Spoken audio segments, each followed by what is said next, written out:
For a great cup of joe, there's one thing you should know. Your morning brew can also be playful. Buff Boy Brewing guys make the temperature rise. And you surely feel naughty when you swallow our coffee. If you want some real heat, give your mouth a fine treat. You will want some more, rest assured. Buff Boy Brewing, you can't get enough of.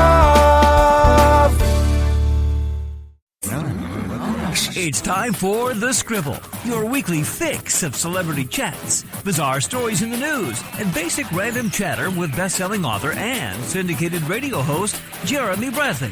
Make sure your seat is in the upright and locked position and your barf bag is securely in place. Here's Jeremy Bradley.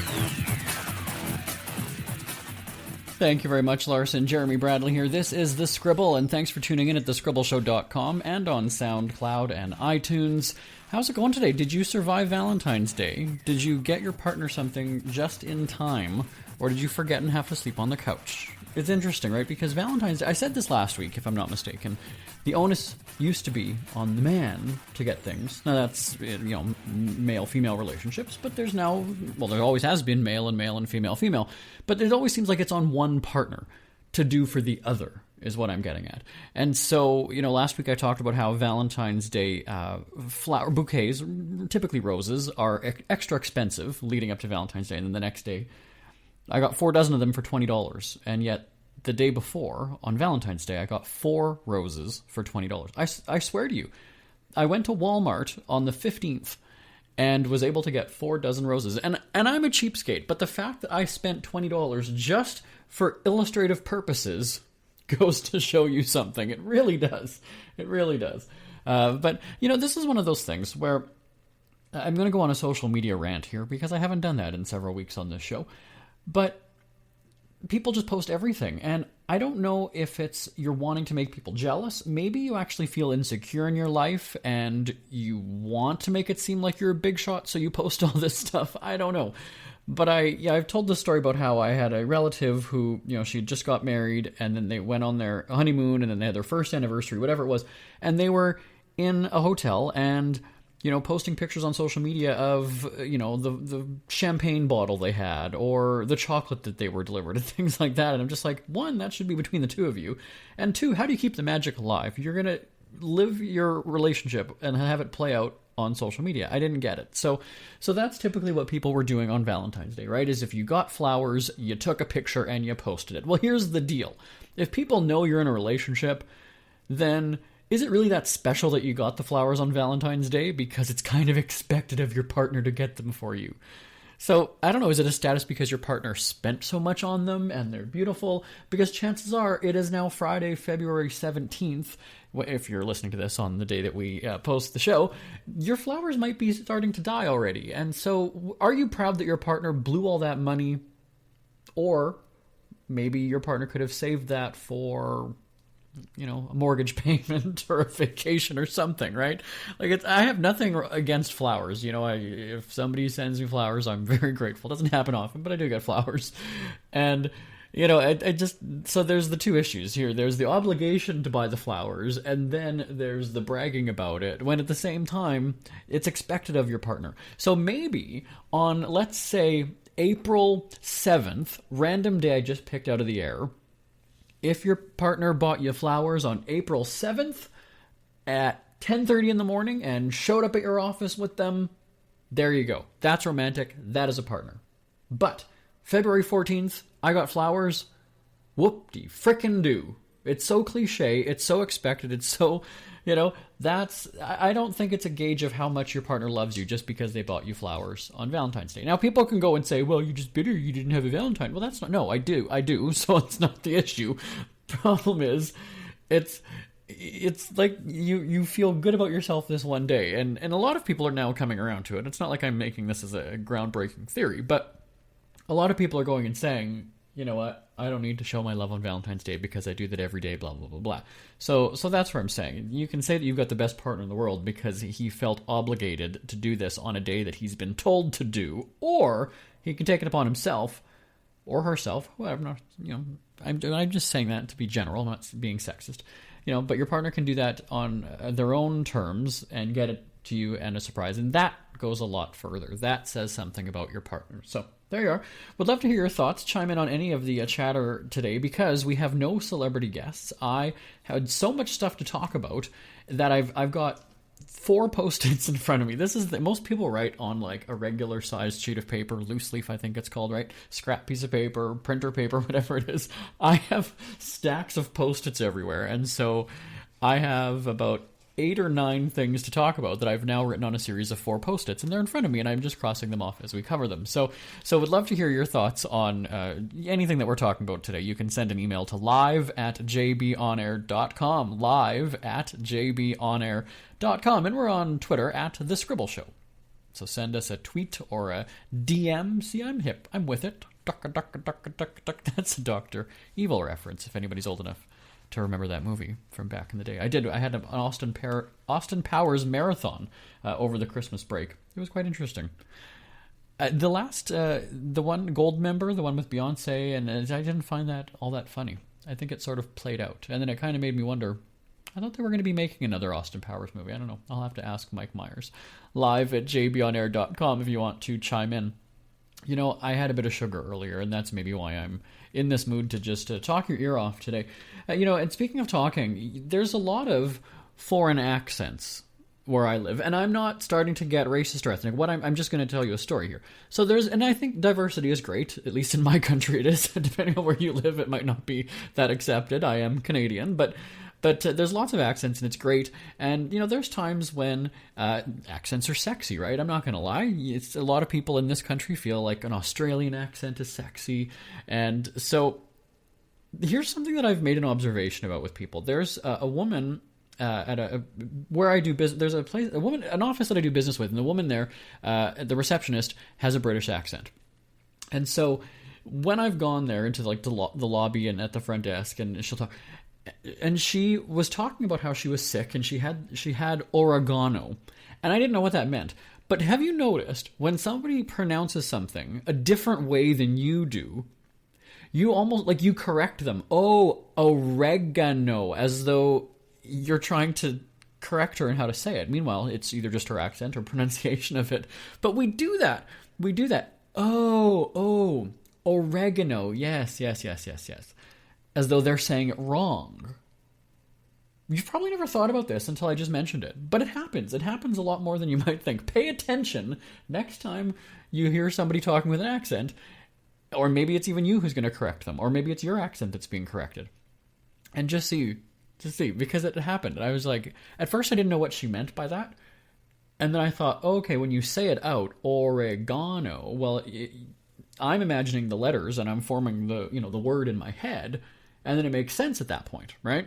So that's what I did. But again, I have to go, oh, you mean, as though she's wrong. And I guess in a sense she's wrong, right? She also says vitamin, which again we find funny because I didn't know what that meant at first either, right? Oh yes, I have some vitamin C. That was my attempt at a British accent. So we're going to move on from that. Let's see. The Grammys, by the way, were handed out Sunday night. If you didn't see that or hear about it, Adele, everybody was talking about Adele. She opened the show. She did the tribute to George Michael. And she stopped, she fumbled, and she swore. Now, what I find funny about Adele is she's a no-nonsense kind of woman. She's not going to take your crap. She's not going to put up with it. She'll call you out. She has no problem swearing about people during her shows. So then she did swear on live television, and that's what she felt bad about. And she apologized even after she cleaned up at the end of the night when she won all those awards. And I thought, that's really funny. She is, I don't want to say trash talker. She's just a no-nonsense kind of gal on stage, right? She does swear. And she tells off people, and she has opinions, and then she apologizes for letting out a bleeped word during the Grammy. So that was kind of interesting. But again, it gives everybody a new appreciation for Adele, I think, because she felt that, she was a little bit off key at the beginning, it wasn't working out, and she asked to stop quite far into the song, actually. Like, at first I thought if she's going to be off key at the very beginning, she'd just stop it. Although it did sound a little bit odd to me, but I thought she would just power through it. But I guess she just couldn't get on track at that point, and so she did finally call for it to stop. And you'll recall the other year too when she was performing, and there was that issue where something had hit the piano, right? And then you didn't hear her, or something happened at the beginning. So she said at that time that it was a live broadcast, not her concert, so she couldn't stop it and start over. And this year she did it. So there you go.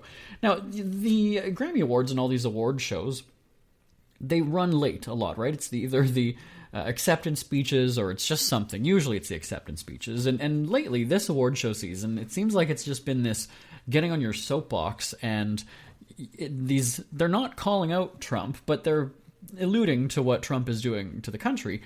And I said, you know what, if the show were to run late because true artists like Adele wanted to say, you know what, I didn't do my best, I want to try this song again, then I'm all for the award show being late. But when we have these ones, I don't remember who it was that said, praise be to God and all these things, and it's like, first, we're not in church. Don't get all churchy in your acceptance speech. If you want to thank God, fine, do that.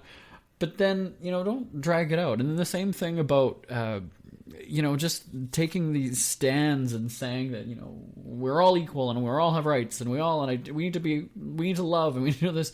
We get it. We get it because we read it on social media. We hear it on CNN. Every time I walk by the TV in one of our rooms here and it's on CNN, it can be first thing in the morning, it can be in the afternoon, it can be in the evening, it could be late at night. The word Trump is on the screen, I'd say 98% of the time, if not 99 or 100% of the time. So we get that there are issues in the world and that people need to, be nice. And we know that Trump isn't doing the best things for the country, despite what him and his supporters say, But the award show should be celebrating the music. Let's just focus on the music and why we love the music and why we love you as an artist. The artists have their platforms on social media, at concerts, whatever. Stick to the purpose of the night, which is to celebrate the music. One more quick story before we go to a break. So my Prime Minister, Justin Trudeau, and Donald Trump met on Monday at the White House. And so a lot of our radio listeners are American and wanted me to chime in on the PM and the Prez meeting for the first time. And here's my thing. I don't have an opinion on it right now. As they say, it's too soon to tell. It's too close to call. The two men are not going to agree on everything, and they don't have to. They do have to work together to a point, right? They're not in the same country, but they do share a border, right? One of the longest or largest unprotected borders in the world, if not the. And there's $2 billion that floats back and forth across the borders, legally, by the way, every day. So they know that the importance of the relationship between the two countries. So yes, they're probably going to have their issues over the next 4 years, and I don't have an opinion because nothing has happened between the two countries. So it was their first sit down, the awkward handshake. Everybody has now posted those pictures of Trudeau looking at Trump's hand and I don't know what's going to happen. I have met Donald Trump. I've met him 2 times at the Celebrity Apprentice finale in New York City. He said nice things about Canada. He even said nice things about Canada in a press release and also at the meeting in front of reporters on Monday. So we know that he says one thing and does another, and whatever, he's entitled to do that and lie about it and change his opinion or whatever he says. But I don't have an opinion just because nothing has happened between the two countries. Maybe when push comes to shove, I will have an opinion. But for right now, it seems pleasant. They're going to work together. There you go. I'm not one of those people who it's like, this is horrible. It's going to be terrible. I can't believe what Trudeau's going to have to deal with. I'm not one of those people that's going to complain. Like, when something happens, if there's an issue, then I will react and have a response. But until then, I really don't have an opinion. It seemed like it was a nice meeting. What comes from it? Only time will tell. I don't know, so we'll have to see. We'll talk more about SNL and Trump's flambeing right after this break. Airfares go up and down more than planes themselves. Pricearazzi.travel has you covered when flight prices change on Expedia.com.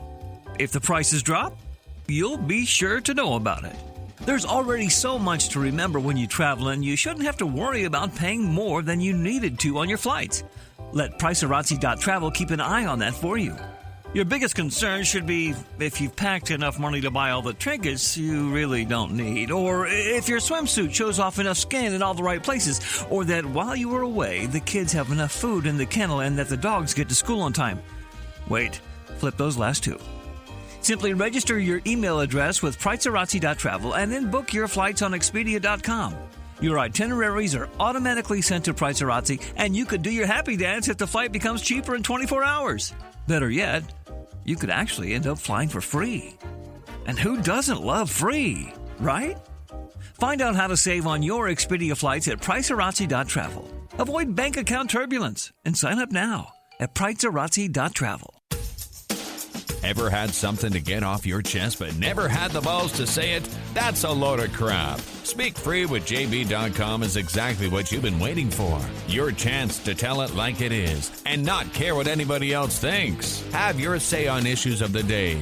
Join newspaper and radio columnist Jeremy Bradley as he tells it like it is. Hundreds of thousands of people have stopped by, including some well-known celebrities who have had a chat with JB and speak candidly about what's really going on in the world. You can join them too. Have a rant or a rave. Be brave and head on over to www.speakfreewithjb.com now. It's never too early to start thinking about your next holiday. Have you checked out Mexico recently?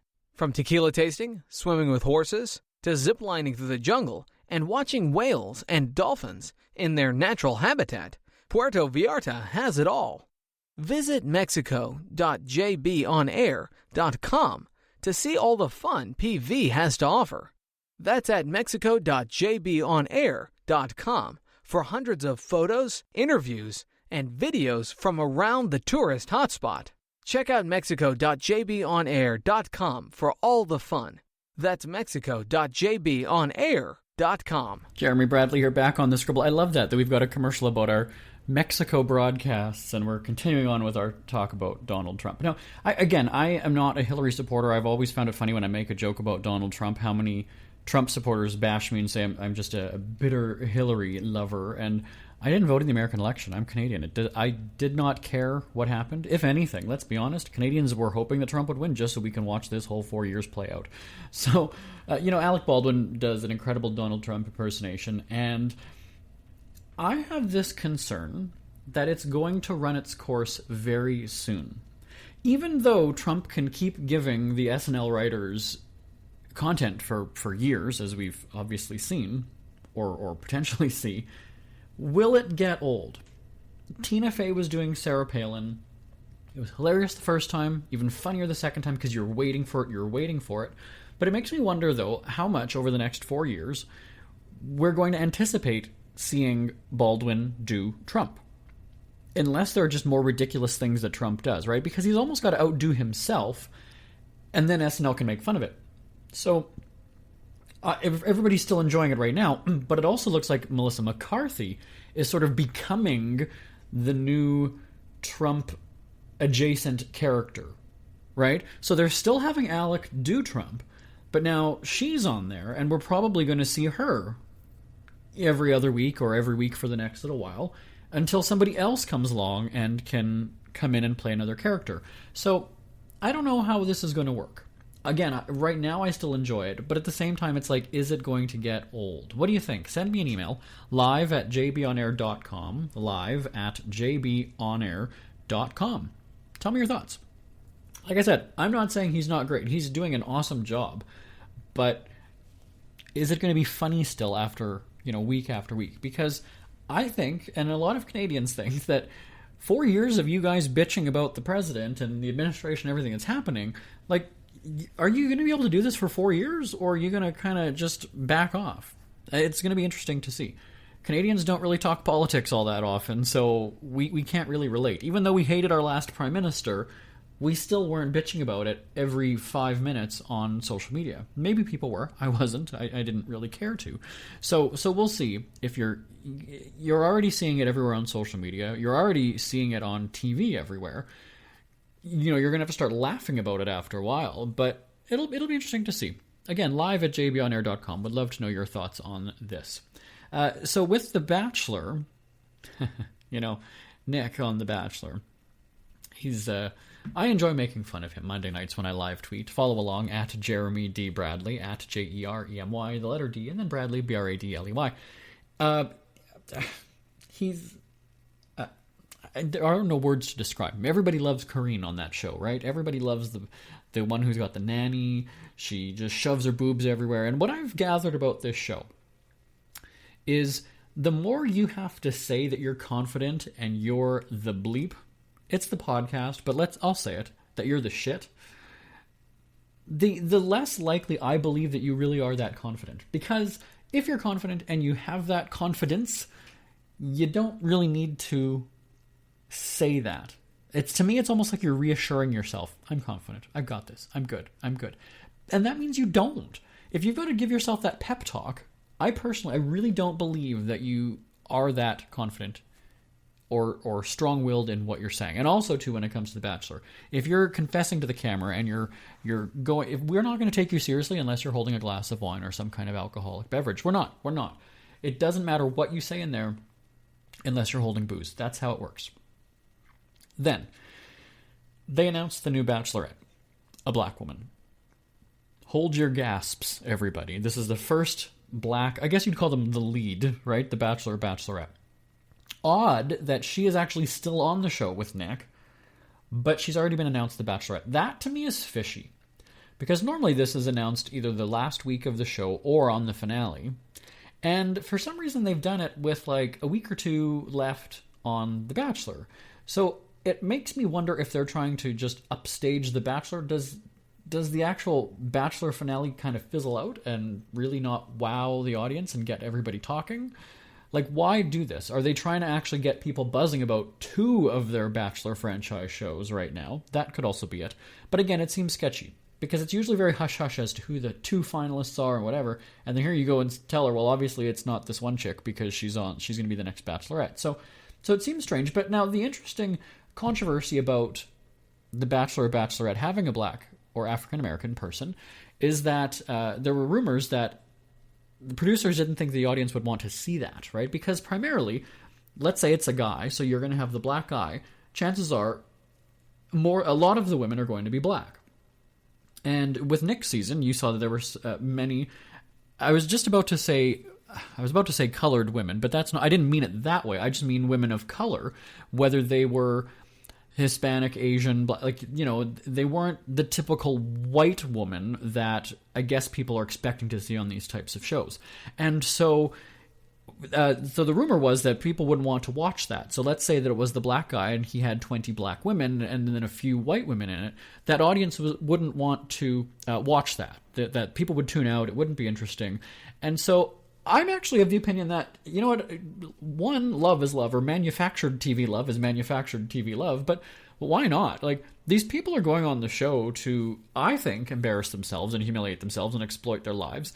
So who cares what color you are? Like, go for it. You have no shame already. You're going on a TV dating show to hawk your album or to go on Dancing with the Stars after or be the next Bachelor, Bachelorette. Like, it doesn't matter what color you are. Just do it. Your family's going to be embarrassed. They're going to be ashamed of you. They're not going to want to be on TV when you go to the hometown date. So just deal with it at that point, Like, I don't know. But it just goes to show you how uptight some people are. Like, could you imagine? What if they said that the next Bachelorette is going to be, a Hindu woman or, something like that? Like, what does it matter? What does it matter? I don't get it. I'm of the opinion of that. Yeah, people can do whatever they want. If they want to make a fool of themselves on television, go for it. Send me an email. Tell me your thoughts. live@jbonair.com. live@jbonair.com. Isn't it crazy that you wait for payday, but before you know it, you're strapped for cash again? It's time to stop blowing your money and become a smart spender with the book, The Official Guide to Being an American Cheapskate at cheapskatebook.com. Learn simple ways to cut costs at home every day and during special times of the year. Don't go broke at Christmas. Don't remortgage the house for a fancy vacation. The book is filled with tips to save you money throughout the year. Check out the best-selling book, The Official Guide to Being an American Cheapskate at cheapskatebook.com or on Amazon and iTunes.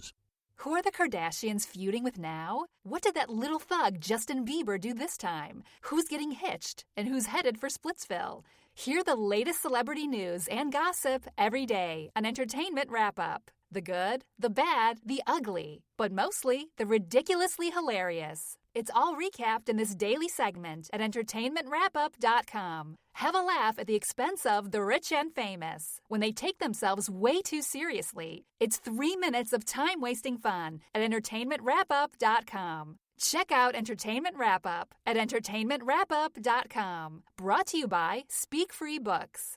That's right, entertainmentwrapup.com, where we've got the latest celebrity news and gossip. It's every day. It's 3 minutes, just a quick hit of what's going on in the celebrity world. It's the highs, lows. We love the lows because those are more fun to talk about. But definitely check it out, entertainmentwrapup.com. Now, if you have not subscribed to this show, The Scribble, definitely check it out on iTunes and SoundCloud, and would love to have you week after week. Because, as I say, it's 30 minutes of time-wasting fun. What else can I tell you? I mean, that's how we roll. This is episode 105 already. So doing some quick math, you've got about 50-some hours of...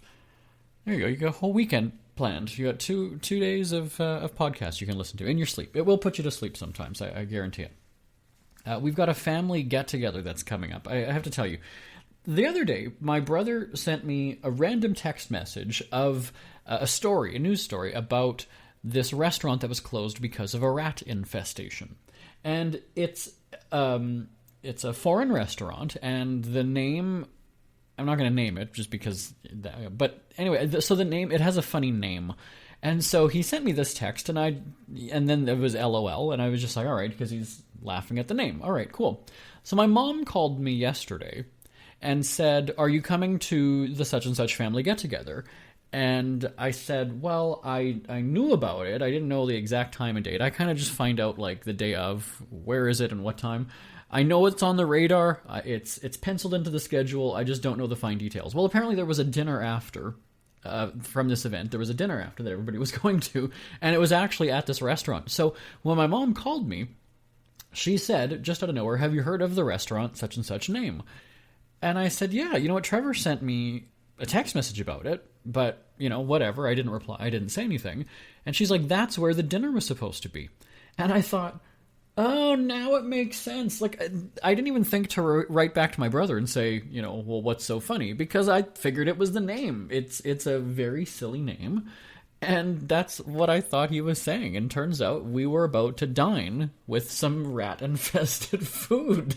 And it makes you wonder now, like, is it safe to go to these, like, one-off places? Is it safer to go to the chain restaurants? Well, no, because I started to look up all of the other... health inspections and the details that, and some of them, the big chains also have violations when it comes to sanitation or whatever it is. Now, they don't all have, rat problems, but it reminds me of this one restaurant that we went to coincidentally for my brother's birthday several years ago, where they actually have containers of rat poison in corners of the restaurant, like a sour cream container sort of thing, and a white powdery substance. So we're assuming that this is rat poison or it's something, because why else would you just have these randomly in the corner of your rooms that you have in this restaurant? And then I started thinking, going, wait a second, you have that out there for the public to see. So it's great that you're taking a proactive approach and trying to kill these things or get rid of them. But the bottom line is, they're still there, and that's concerning to me. So I really had not put much thought into this whole sanitation of restaurants, whatever. But then when I'm reading what some of them are getting shut down for or what they're being fined for, it's that, the dishwasher water isn't hot enough or, things like that. And then I'm starting to realize, like, wow, I've actually seen a bunch of other things. I was at a pita restaurant one time, and above the station where they're putting all of your vegetables and everything on it, there was a bunch of, like, dust, and there was a cobweb, like, sort of blowing in the wind of hanging from the lights. And now, all of these things, I'm thinking about it now, going, I almost want to inspect the place when I go now out to eat. Like, I almost want to go, can I just take a quick tour of your kitchen? I just want to see. But there's also telltale signs right out there in front of the public eye. There's containers of rat poison. There's dust flying in the wind above the employee's head. Like, so it's very strange when you see that. It does make you wonder, okay, what's going on behind the scenes? What can I not see that I probably don't want to see, but I should see? If there is a secondary restaurant that is chosen, nobody, very few people plan to go. But it is sort of embarrassing. Now, it's embarrassing for my cousin, even though his or her restaurant, so it's really nothing that they did. But it is sort of like, okay, this is the kind of place you were inviting us to. Interesting. I don't know. What would you think about that? Send me an email. live at jbonair.com. Live at jbonair.com. It does make you think twice. So you can email, but you can also catch us on the Twitter. We hear you chirping. Get scribbling. Tweet up the Scribble at The Scribble Show. Join the discussion with Jeremy Bradley. It's all going down right now on Twitter at The Scribble Show and at thescribbleshow.com. There you have it. All right, we're out of time, but we've got some really cool shows coming up in the next few weeks. We're going to talk Oscars. I believe we're previewing the biggest night in movies coming up on the show next week. And we have a travel show coming up, and I will tell you about that next week. My name is Jeremy Bradley. This is The Scribble. I will talk to you then. Bye-bye, everybody. Want more Scribble? Check out thescribbleshow.com for past shows, celebrity interviews, cheapskate tips, and more. That's at thescribbleshow.com and on Twitter at The Scribble Show. The Scribble is a speak-free media presentation. If you want some real heat